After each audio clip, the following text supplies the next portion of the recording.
Welcome back to all my dear students. मैं रोहित मंग आप सबका स्वागत करता हूं। जैसा कि पिछले क्लास में मैंने इलेक्ट्रिसिटी पार्ट 9 में पोटेंशियल डिफरेंस के बारे में बताया था और इलेक्ट्रिक पोटेंशियल का प्रूफ मैंने किया था। और आज के क्लास में बेसिकली पार्ट 9 में मैं बताऊंगा कि इलेक्ट्रिक फील्ड लाइन क्या होता है और उसका प्रॉपर्टी के बारे में। ठीक है, तो उसके पहले मैं अभी तक जितना भी इलेक्ट्रिसिटी में पढ़े उसके बारे में एक बार रिकैप कर लेते हैं कि क्या क्या फॉर्मूला हम लोग को दिमाग में आ चुका है। सबसे पहले मैंने बताया था क्या कि हमारे पास रिकैप की बात किया जाए। सबसे पहले मैंने बताया था कि कूलम्ब्स लॉ क्या फॉर्मूला। कूलम्ब्स लॉ का मैंने आप लोग को याद होगा F equal to K capital Q small Q divided by R square. अब ये फॉर्मूला पर एक बार दिमाग में रिवाइज करने से ये होता है कि अभी तक मैंने क्या पढ़ा, तो ऐसे बार बार ये नहीं लगता कि मैंने अभी तक क्या पढ़ लिया, आगे क्या क्या पढ़ना है। तो आगे स्टडी करने के लिए भी, आगे बढ़ने के लिए भी पीछे का पार्ट आपको क्लियर होना चाहिए। इसलिए मैंने ये दिमाग में लाया कि एक बार पीछे मैंने जितना तक पढ़ाया हूँ उतना फॉर्मूला क्या क्या मैंने किया, क्या क्या पर उसके बारे में एक बार रिकैप कर लेते हैं। तो पहला मैंने क्या बताया था कि कूलम्ब्स लॉ में फोर्स जो दो इलेक्ट्रिक चार्ज के बीच में अप्लाइड कितना होता है, K capital Q into small Q divided by R square होता है। और यहाँ का जो के का जो वैल्यू होता था वो 1/4 पाई एप्सिलॉन नोट यानी कि 9 मल्टीप्लाई 10⁻⁹ के इक्वल आता था, है ना। अभी ये कैसे ये सब प्रूफ किया गया था, है ना। और डिटेल से अगर जानना चाहते हैं तो पिछले मैंने जो भी इसके पहले पार्ट 9 के पहले जो भी मेरा बना हुआ है वीडियो, उसको जाकर एक बार रीड कर, इसको जाकर वॉच कर लिए तो आपको समझ में आ जाएगा। ई नोट के बारे में बात करेगा तो इसमें मैंने क्या बताया था कि जो वैल्यू इसका है 8.854 मल्टीप्लाई 10⁻⁻12। इसका जो यूनिट था वो क्या था, कूलम्ब स्क्वायर पर न्यूटन मीटर स्क्वायर। ठीक है, इसके अलावा मैंने बताया था डाई इलेक्ट्रिक कांस्टेंट यानी ई आर, है ना। इसका जो वैल्यू था बेसिकली क्या, यह एक रेशियो था किसका, किसी भी मीडियम का, है ना, और डिवाइडेड बाय ई नोट, यानी इसको हम लोग क्या नाम देंगे, डाई इलेक्ट्रिक कांस्टेंट के बारे में नाम देंगे। ठीक है, ओके। इसके अलावा मैंने बताया था क्या कि इलेक्ट्रिक फील्ड का जो फॉर्मूला है वो क्या होता है, तो force per unit area, force पर यूनिट चार्ज, है ना। ये जो स्मॉल क्यू चार्ज है उसको हम टेस्ट चार्ज भी लिए थे, टेस्ट चार्ज हम लोग कंसिडर किए थे। ठीक है, इसके अलावा अगर देखा जाए तो मैंने क्या बात किया था, इसके अलावा हम लोग बात किए थे कि इलेक्ट्रिक पोटेंशियल क्या होता है, इलेक्ट्रिक पोटेंशियल क्या होता है। और जो मतलब इसमें डिटेल से मैंने बताया था कि अगर सपोज दैट कि कोई भी इलेक्ट्रिक फील्ड में किसी भी पॉइंट पे अगर हमें पूछा जा रहा है कि इलेक्ट्रिक पोटेंशियल क्या होगा, जैसे कि मान ली ए कोई पॉइंट है, तो वो जो वैल्यू होता है वो वर्क डन, है ना, यूनिट टेस्ट चार्ज को कहाँ से लाएंगे, इन्फिनेटिव से ला करके उसी पॉइंट पर अगर लाते हैं पर यूनिट चार्ज, जो स्मॉल चार्ज क्यू था हम लोग का, ये जो वर्क डन होता है उसको हम क्या बोलेंगे, पोटेंशियल बोलेंगे। ठीक है, इसके अलावा हम क्या देखते हैं कि पोटेंशियल डिफरेंस, जो मैंने पिछला वीडियो में बताया था पोटेंशियल डिफरेंस के बारे में। तो पोटेंशियल डिफरेंस का मतलब क्या है कि किसी भी इलेक्ट्रिक फील्ड में दो पॉइंट के बीच में जो पोटेंशियल का डिफरेंस होगा that is known as the electric potential difference. ठीक है, तो इन्फिनेटिव से मान ली ए के पास आता है, बर्डन करना पड़ेगा क्यू चार्ज लाने के लिए। फर्दर अगर हमारे ऐसा हो सकता है कि बी पे लाए होंगे, ठीक है, तो burden to take a charge from infinitive to point B per unit charge, है ना। ये दोनों का डिफरेंस जो होगा वो क्या कहलाएगा, वोल्टेज कहलाएगा। और लास्ट में मैंने बताया था कि V इक्वल टू के क्यू बाई आर का जो प्रूफ होता है वो कैसे होता है। और यहाँ पे जो कैपिटल क्यू यहाँ पे हम कंसीडर जो बार बार कर रहे हैं वो क्या होता है हम लोग का, ये एक तरह से सोर्स चार्ज है। तो आई होप सो ये सब सारा आपको पहले से दिमाग में होगा। और अगर इसमें कुछ भी अगर डाउट बचा हुआ है आप लोग का तो दोबारा एक बार जो लेक्चर मैंने कंप्लीट किया है वन से जाकर उसको एक बार वॉच कर लीजिए। तो आज का जो टॉपिक है वो स्टार्ट करेंगे इलेक्ट्रिक लाइन ऑफ फोर्स। लेकिन उसके पहले कुछ बेसिक जो और भी मैंने पिछले क्लास में बताया था उसके बारे में एक और रिकैप कर लेते हैं। जैसे कि मैंने बताया था कि how electric field looks like, मतलब सॉरी, कि how electric field looks like, कैसे कोई भी इलेक्ट्रिक फील्ड जो होता है वो दिखता है, how electric field looks like. उसके लिए क्या करेंगे, जैसे कि होता क्या है बेसिकली कि अगर हमारे पास आप कोई भी स्टूडेंट अगर मैग्नेट के बारे में स्टडी अगर कर लिया हो तो आप लोग को पता होगा, नहीं भी किए होते एक बार यहाँ पे ध्यान दीजिए क्या मैं कहना चाह रहा हूँ।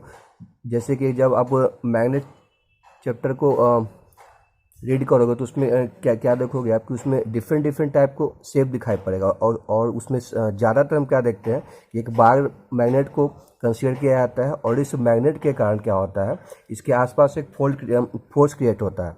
अब इसके नियर बाय में जो फोर्स क्रिएट हो रहा है उसको कैसे हम रिप्रेजेंट करेंगे, है ना। तो उसको रिप्रेजेंट करने के लिए क्या होता है, मैग्नेटिक फील्ड के द्वारा हम लोग उसको रिप्रेजेंट करते हैं। तो मैग्नेटिक फील्ड का मतलब क्या, जिस तरीके से इलेक्ट्रिक फील्ड होता है कि अपने आसपास के एरिया में जहाँ तक वो फोर्स क्रिएट करता है ना, तो उसे हम कैसे रिप्रेजेंट करेंगे। तो उसके लिए हम क्या देखते हैं, एक इमेजिनरी लाइन के बारे में एजम्पशन करते हैं, है ना, कंसीडर करते हैं। जैसे कि मैग्नेटिक फील्ड लाइन में क्या बेसिकली होता है, एक होता है नॉर्थ पोल, एक होता है साउथ पोल। यानी कि हम देखेंगे जब इसमें मैग्नेट में जब आएंगे तो कम्प्लीटली ऐसे मैंने मैग्नेट्स के रिलेटेड वीडियो मैंने बना चुके हैं, तो जाके उसको कृपया एक बार देख लीजिएगा। तो होता क्या है कि नॉर्थ से कोई लाइन जो है इस तरीके से निकलता है। ये लाइन एक खुद से ऐसा किया हुआ नहीं है, ये बेसिकली क्या है, ऐसा करके देखा गया है ना। ऐसा करके मतलब क्या है, इसके आसपास में कोई कंपास ला के देखा गया तो उसमें डिफ्लेक्शन आया, उसी के बेस पे क्या किया गया है, इस लाइन को इमेजिन किया गया था, ठीक है ना। तो इस तरीके से जो यहाँ पे हम क्या देख रहे हैं कि हमारे पास जो मैग्नेटिक फील्ड है, सॉरी हाँ, जो मैग्नेटिक फील्ड यहाँ पे है, तो एक इमेजिनरी लाइन के द्वारा उसको क्या करते हैं, मैग्नेटिक लाइन ऑफ फोर्स के द्वारा हम रिप्रेजेंट करते हैं। तो सेम वे में क्या होता है, इलेक्ट्रिक फील्ड को भी अगर दिखाने के लिए कोई भी चार्ज के द्वारा इलेक्ट्रिक फील्ड जो क्रिएट हो रहा है, तो उसे भी दिखाने के लिए क्या करना पड़ेगा, इलेक्ट्रिक लाइन ऑफ फोर्स के बारे में एक इमेजिनरी लाइन मान करके हमें शो करना पड़ेगा। जैसे कि एक बेसिक चीज़ मैंने बताया था क्या, जैसे कि हमारे पास क्या होता है, एक पॉजिटिव चार्ज है। तो पॉजिटिव चार्ज में क्या होता है कि पॉजिटिव चार्ज में जो यहाँ पर जो फोर्स होता है बेसिकली रिप्रेजेंट आप कैसे करो, एक लाइन के द्वारा जो हमेशा क्या होता है वो वर्टिकली आउटवर्ड, मतलब बाहर की ओर क्या करेगा, वो निकलेगा, वर्टिकली नहीं निकलेगा, मतलब हर डायरेक्शन में क्या करेगा वो, लेकिन यहाँ से वो बाहर निकलेगा, ठीक है ना। और बात करते हैं किसके बारे में, निगेटिव चार्ज के बारे में। यहाँ पे क्या क्या देखे थे हम लोग, यहाँ पे वो लाइन मतलब जो फोर्स है वो अंदर की ओर अट्रैक्ट करता है, इसलिए हम क्या देखते हैं, इसको जो लाइनिंग जो है वो बेसिकली मतलब क्या होता है, वो अंदर की ओर शो होता है, ठीक है। तो ये दो पॉइंट के बारे में मैंने पहले ही बात हम लोग को हो चुका है कि कैसे कि कोई भी पॉजिटिव चार्ज को कैसे वहाँ पे फोर्स क्रिएट जो होता है कैसे रिप्रेजेंट करेंगे, वो आउटवर्ड होता है, और नेगेटिव चार्ज में क्या होता है, इनवर्ड होता है। तो ये बेसिक चार्ज को ये बेसिक जो डायग्राम हम लोग का है पॉजिटिव और नेगेटिव के बारे में। अब हम कम्प्लीटली जो है इसके बारे में स्टार्ट करते हैं कि electric line of force basically वो क्या होता है। देखिए, इलेक्ट्रिक लाइन ऑफ फोर्स के बारे में बात किया जाए, बेसिकली क्या होता है, फोर्स का लाइन, है ना, किस में, इलेक्ट्रिक फील्ड में। सीधी सी बात है, अगर मान ली कोई फोर्स अगर है तो वहाँ पे एक इलेक्ट्रिक फील्ड में ही होगा, है ना।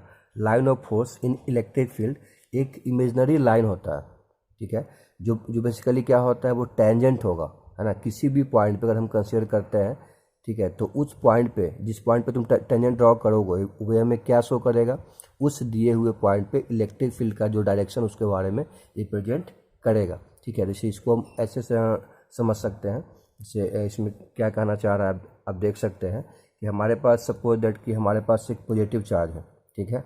तो मान लिया कि ये ऊपर की ओर जा रहा है, तुम्हारा पॉजिटिव चार्ज, यानी क्या होगा, वो बाहर की ओर तुम्हारा लाइन को हम रिप्रेजेंट करें कि फोर्स जो है वो क्या होगा, आउटवर्ड लगेगा, ठीक है। तो सपोज दैट मान लीजिए कि यहाँ पे हम ये करते हैं, कोई हमारे पास चार्ज है, इसको क्या करेंगे हम यहाँ पर, अगर सॉरी डायरेक्शन इसका क्या है, अगर हम कंसीडर करना चाहें तो क्या होगा, वो आउटवर्ड की ओर होगा, ठीक है ना।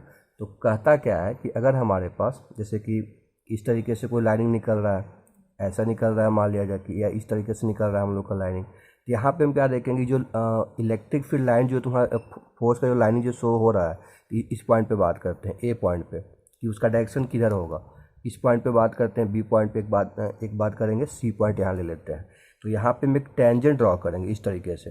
तो ये जो टेंजेंट का जो डायरेक्शन होगा ना, वही इस पॉइंट के लिए इलेक्ट्रिक फील्ड का डायरेक्शन होगा। इस पे भी निकालेंगे तो क्या होगा, ए इंटू बी, और सी पे निकालेंगे भी तो क्या होगा, ए इंटू सी होगा। आई होप से इस बात को क्लियर आपको आया होगा। तो बाय डेफिनेशन इसमें क्या कहना चाह रहा है लिख लेते हैं कि line of force in an electric field, line of force in an electric field is an imaginary line, ठीक है। तो द टेंजेंट का मतलब आप बेसिक आपको आइडिया से होगा, मोशन चैप्टर आपने क्लास 9 में पढ़ा, उसमें बताया गया होगा। टेंजेंट मतलब कि एक लाइन ड्रॉ करते हैं एक कर्व लाइन पे, है ना। तो अभी अब जब या तो टेंजेंट के बारे में जो है ना डिटेल से आपको सर्किल चैप्टर में जब आओगे तो उसके बारे में स्टडी करोगे। तो फिलहाल अभी इतना ही देखो कि टेंजेंट एक लाइन होता है जो किसी पॉइंट पे ड्रॉ होता है, और जिस डायरेक्शन में वो जाएगा वो क्या करेगा, यहाँ पे इलेक्ट्रिक फील्ड जो उसमें होता है उसका डायरेक्शन क्या होगा उसके बारे में शो करेगा। तो यहाँ पे क्या बता रहा था कि line of force in an electric line of force के बारे में बता रहा है यहाँ पे कि line of force in an electric field is an imaginary line the tangent to which at any point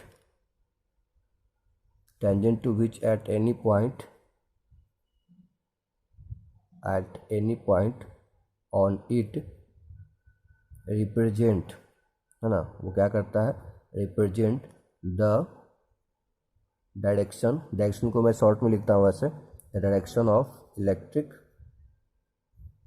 field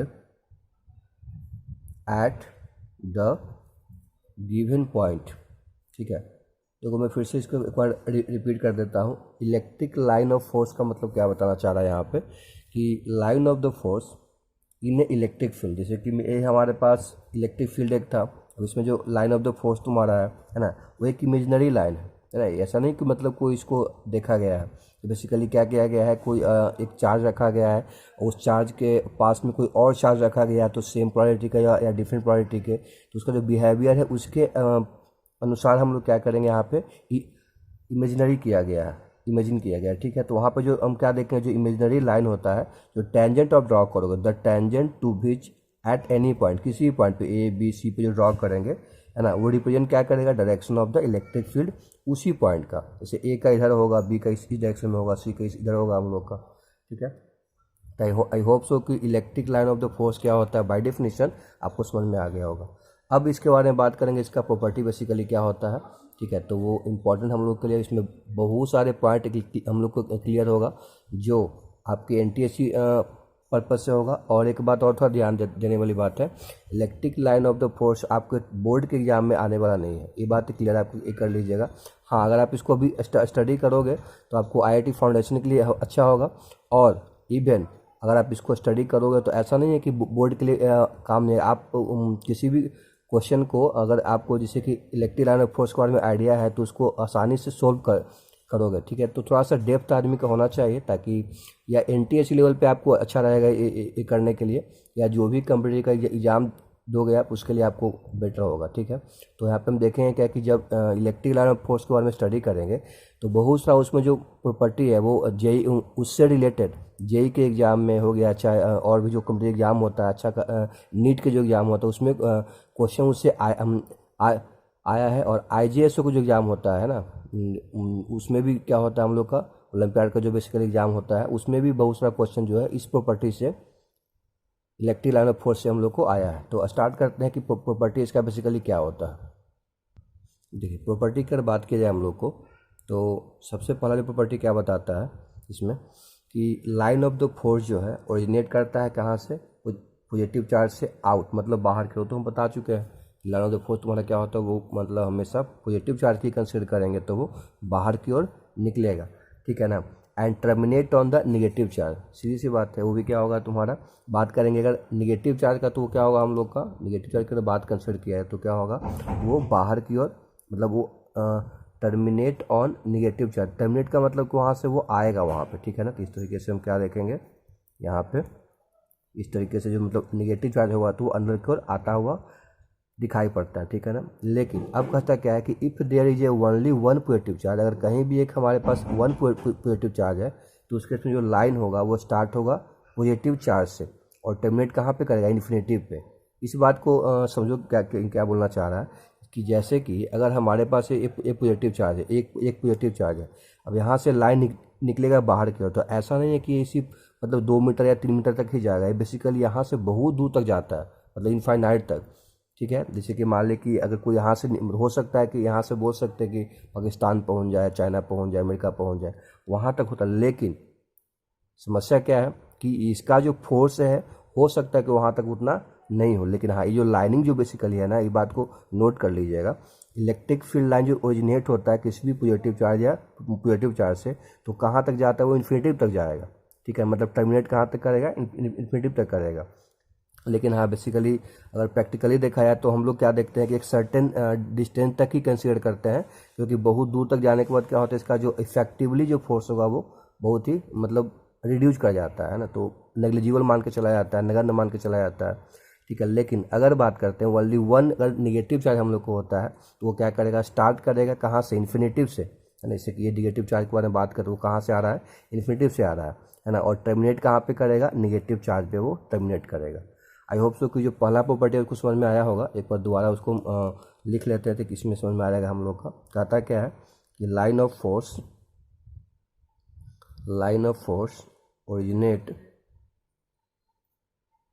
originate out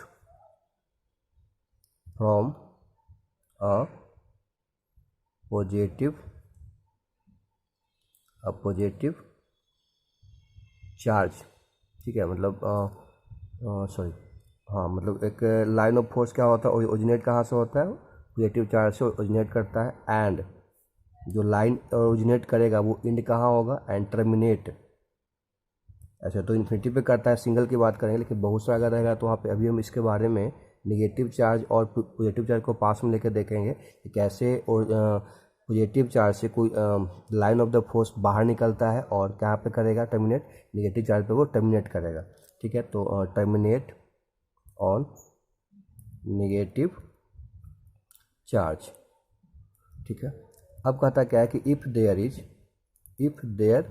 is only one positive charge, if there is only one positive charge, then उस case में क्या होगा, अगर सिर्फ एक only positive charge होता है, then lines start from positive charge and terminate at infinity. और टर्मिनेट कहाँ करेगा, इन्फिनिटी पे करेगा, ठीक है ना। तो if there is only one negative, और एक नेगेटिव चार्ज हो हमारे पास, there is only one negative charge, then जो लाइन ऑफ द फोर्स वहाँ से निकलेगा, लाइन्स स्टार्ट जो होता है फ्रॉम इन्फिनेटिव, फिर से स्टार्ट होता है, एंड टर्मिनेट कहाँ पे करेगा, and terminate eight negative charge, ठीक है। आई होप सो इस बात को आपको समझ में आया होगा कि क्या कहना चाह रहा होगा कि नेगेटिव चार्ज से बेसिकली क्या होता है, चार्ज जो है वो दे टर्मिनेट ऑन नेगेटिव चार्ज, अगर पॉजिटिव से वो निकलेगा तो, ठीक है ना। हाँ लेकिन आइसोलेटेड की बात करेंगे तो उस केस में क्या होता है कि पॉजिटिव चार्ज की बात करें तो वहाँ से निकलेगा और कहाँ जाएगा, वो इन्फिनिटी पे जाएगा। लेकिन बात करते हैं आइसोलेटेड नेगेटिव चार्ज की बात करेंगे तो वो इन्फिनिटी से आकर के टर्मिनेट करेगा नेगेटिव चार्ज पे ही, ठीक है ना। तो आई होप सो कि इस चीज़ को आपको जो प्रॉपर्टी पहला है वो समझ में आया होगा। और यहाँ पे हम एक बात ध्यान देंगे कि जितनी भी प्रॉपर्टी है उसको थोड़ा सा डिटेल से पढ़ेंगे, ताकि मैंने बताया था कि इस electric line of the force का जो प्रॉपर्टी बहुत ही इंपॉर्टेंट रोल प्ले करता है आप लोग को किसी भी एग्जाम के लिए, खास करके और हाई क्लास में जाओगे तो और आपके लिए सूटेबल आप लोग के लिए होगा, ठीक है। थोड़ा सा डायग्राम से इसको समझते हैं कि क्या इसमें और जो है ना, मतलब ऐसे मैंने बताया था कि पॉजिटिव और निगेटिव होगा तो कैसे पॉजिटिव से निकल करके निगेटिव के पास कैसे वो आएगा, ठीक है। तो आप देख सकते हो क्या कि अगर हमारे पास एक पॉजिटिव चार्ज है और एक क्या हमारे पास है निगेटिव चार्ज है। तो होता क्या है कि एक तो मान ली पॉजिटिव से लाइन तो बहुत सारा निकलेगा, तो एक निकलेगा तो कहाँ डायरेक्टली जाएगा, निगेटिव के पास चला जाता है, ठीक है ना। अब होता क्या है कि वो जाना चाहता था इधर, है ना, लेकिन निगेटिव चार्ज होने के कारण क्या करेगा, थोड़ा सा वो बेंड कर जाएगा ऐसे, ठीक है ना, इस तरीके से आ जाएगा। सिमिलरली ये जाना चाहता था कहाँ पे, यहाँ से इधर, लेकिन क्या करेगा वो यहाँ से निकल करके वो ऐसे आ जाएगा, है ना। तो इस तरीके से और चार्ज जो है बेसिकली ये भी क्या करेगा, जाना चाहता था इधर, लेकिन वो क्या करेगा, हल्का सा वो इधर भी ये बेंड ऐसे कर जाएगा, है ना। तो जितने भी यहाँ पे जो चार्ज निकलेंगे वो क्या होगा, लगेगा ऐसा, सॉरी, जितने भी यहाँ पे क्या निकलेगा हम लोग को इलेक्ट्रिक फील्ड लाइन जो यहाँ पे रिप्रेजेंट करोगे वो क्या होगा, हम लोग का पॉजिटिव चार्ज से टर्मिनेट करेगा, है ना, और मीट कहाँ पे करेगा, वो आकर के निगेटिव चार्ज बैक करके वो मीट करेगा। तो आई होप सो कि चीज़ें आपको क्लियर हो रहा होगा कि मतलब क्या इसमें हम कहना चाह रहे हैं, ठीक है ना। अब बारी ये आता है, आई होप सो कि प्लस और निगेटिव रखें तो कैसे मतलब ओरिजिनेट हुआ और कहाँ पे टर्मिनेट हुआ समझ में आ गया होगा। अब हम बात किसका करेंगे, अब हम बात करेंगे बेसिकली क्या कि अगर हमारे पास जो चार्ज है, क्या जब हमारे पास प्लस प्लस रहेगा तो क्या होगा, उस केस में क्या होगा, ये तो मतलब पॉजिटिव और निगेटिव था तो अलग अलग होगा, लेकिन प्लस और प्लस रहेगा तो क्या क्या कंडीशन हो सकता है हम लोग का, देख सकते हो यहाँ पे क्या हम करेंगे। जैसे कि होता क्या है कि दोनों पे पास एक लाइन जो है ना, ये मान ली कि ऐसे जाना चाहता होगा और एक हम लोग यहाँ से ऐसे जाना चाहता होगा, लेकिन ये दोनों आपस में क्या होगा, रिपेल करेगा, है ना, क्योंकि दोनों क्या है, सेम है तुम्हारा, इस कारण से क्या करेगा, हल्का सा ही इधर तुम्हारा ये बेंड कर जाएगा, ऐसे इधर हो जाएगा, ये भी क्या करेगा हम लोग को, ये ऐसे आ जाएगा, है ना, इस तरीके से, है ना। सेम बात करेंगे, ये भी क्या होगा, हम लोग को ऐसे जाना चाहता होगा, या ऐसे जाना चाहता हो तो क्या करेगा, हल्का ही दोनों कोलाइड नहीं करेगा और हल्का सा ऊपर की ओर जाएगा, ठीक है ना। तो इसके लिए थोड़ा सा क्या होगा, हम लोग को गैपिंग शो करना पड़ेगा, ठीक है। तो पॉजिटिव चार्ज से और भी मतलब जितने भी लाइनिंग यहाँ पे लेंगे तो क्या करेगा वो इस तरीके से हमेशा क्या होगा, वो दूर भागना चाहेगा, ठीक है। तो आई होप सो कि इस बात का क्लियर आपको हो गया होगा कि कैसे दो चार्ज रखने पे उसका जो लाइनिंग जो बनेगा वो बेसिकली कैसे होगा, ठीक है। और ऐसा नहीं समझना है कि ये जो हम अभी बातें कर रहे हैं वो आपके लिए बहुत ही इम्पोर्टेंट है, तो कम्पिटिटिव एग्ज़ाम के पर्पज़ से भी, और बच्चे एक्चुअली होते क्या है कि कभी कभी कुछ स्कॉलर टेस्ट वगैरह एग्ज़ाम देते हैं तो उसके लिए बहुत अच्छा होगा। आप कभी भी एग्ज़ाम दोगे तो ये सब बेसिक लेवल का कुछ, हालांकि 10th उनके बोर्ड में मतलब आस्किंग होता नहीं है, और नहीं उसको जो रेफरेंस बुक होता है उसमें अवेलेबल होता है।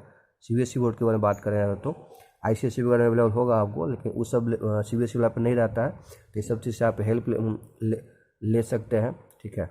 चलिए, तो आई होप सो कि आप समझ में आ गया हो कि यहाँ पे electric line of the force है, ये किसके कारण है, ड्यू टू पॉजिटिव चार्ज यहाँ पे है, ठीक है। और ये क्या था हम लोग का, इलेक्ट्रिक लाइन ऑफ फोर्स जो है basically due to positive and negative charge के कारण ऐसा यहाँ पे दिख रहा है, ठीक है।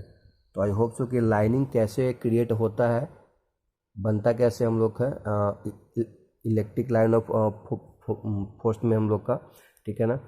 तो इस तरीके से हम आगे प्रॉपर्टी और बहुत सारा बचा हुआ है, लेकिन अभी थोड़ा सा इसमें क्या समस्या आ गया है कि एक ही प्रॉपर्टी को थोड़ा सा एक्सप्लेन करने थोड़ा टाइम अच्छा खासा मतलब ये हो गया है, वीडियो को लेंथ में बड़ा करना नहीं चाहता हूँ, तो आज के लिए इतना ही करेंगे। और आई होप सो कि आप लोग पूरे लेक्चर को आसानी से देखते होंगे और इन्जॉय करते होंगे, और कॉन्सेप्ट आप लोग को क्लियर होता होगा। अगर इसके बाद भी अगर कोई डाउट रहता है या कुछ सुझाव देना चाहते हैं तो आप कमेंट कर सकते हैं, हम उस पर कोशिश करेंगे कि उसको थोड़ा सा क्लियर किया जाए। और इसके अलावा जैसे कि मैं हर वीडियो में बोलता हूँ कि आप इस वीडियो को शेयर कीजिए ताकि उन लोगों के पास पहुँचे जो इसके बाद नीडी है और उनके लिए बेनिफिट होगा, ताकि और इस वीडियो को लाइक जरूर कीजिएगा, और ताकि हमें थोड़ा सा अपने आप में लगे कि नहीं मैं जो कर रहा हूँ वो बहुत ही अच्छा है। तो आज के लिए इतना ही। Thank you for the watching, keep learning, keep growing, you are the future. Thank you so much.